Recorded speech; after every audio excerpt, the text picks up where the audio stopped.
Hello and welcome to the 10 o'clock news, with Sarah Palin. And I'm Larry King. Our main story tonight is Fight Club. Does the film legitimize or reject fascist values? Firstly, what is fascism? Fascism is radical and authoritarian nationalist political ideology. Fascists seek to organize a nation on corporatist perspectives, values, and systems such as the political system and the economy. Film critic Robert Ebert is notable for describing many films throughout his career as being fascist in ideology, particularly films which represent law and order, specifically the Dirty Harry films of the 1970s. Ebert himself is a keen supporter of the Democrat Party in America and vocal supporter of Michael Moore.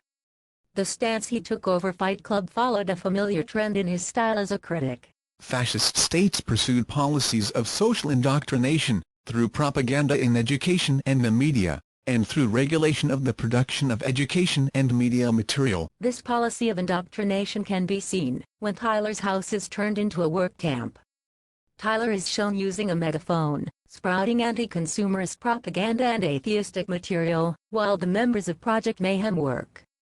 However, this method of indoctrination was very common in communist China in so-called re-education camps. The use of human fat to produce soap is explored throughout this film.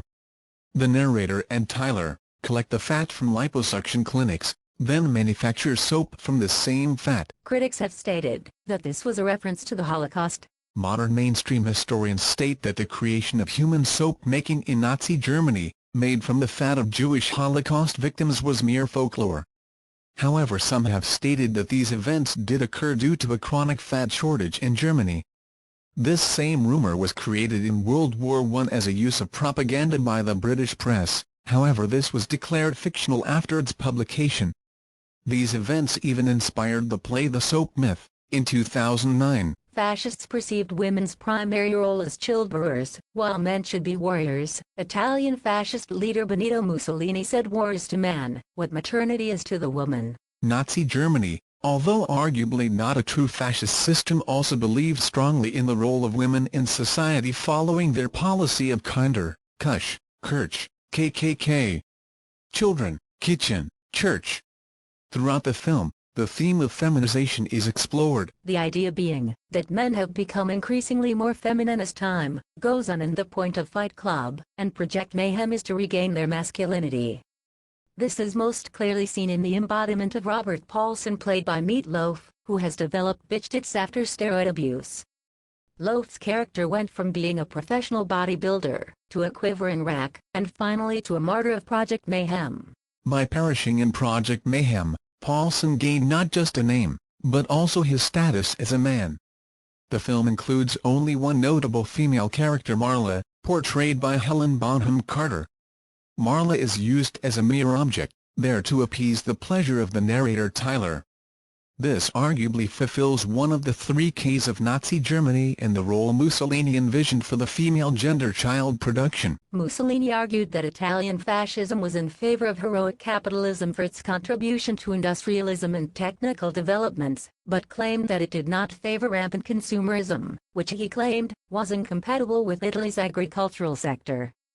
The common aim of all fascist movements was elimination of the independence, or, in some cases, the existence of large-scale capitalism. This is clearly seen in the objective of Project Mayhem. Their aim was the destruction of major credit card buildings in order to reset the debt everyone owes to zero, an objective they succeeded in completing. However, the same principle could arguably be shown in the class struggle fought by socialists. Fascism promoted principles of masculine heroism, militarism, and discipline, and rejected cultural difference. This principle is clearly seen in the militant nature of Project Mayhem and the way that Tyler's commune strips the identity from all those that join, thereby rejecting cultural differences.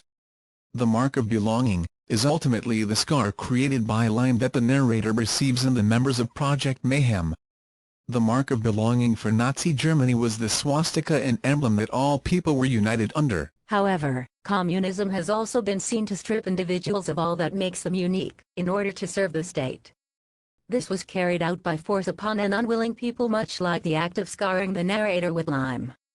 Communism also exhumes militaristic values, discipline, and finds heroic figures in the form of leaders such as Marx, Lenin and Stalin. From this evaluation of Fight Club, it can clearly be seen that the comparison to fascism might be a bit strong to be made, especially as the film also clearly shows elements of socialism and communism within it. The anti-consumerist message throughout the film is paralleled by the views of 21st-century communist and socialist movements. This message is grounded in its ideology itself, anti-capitalism. That's all we have time for now, but stay tuned for all of today's sports results and for tomorrow's weather. Thanks for listening. Thanks you and good night.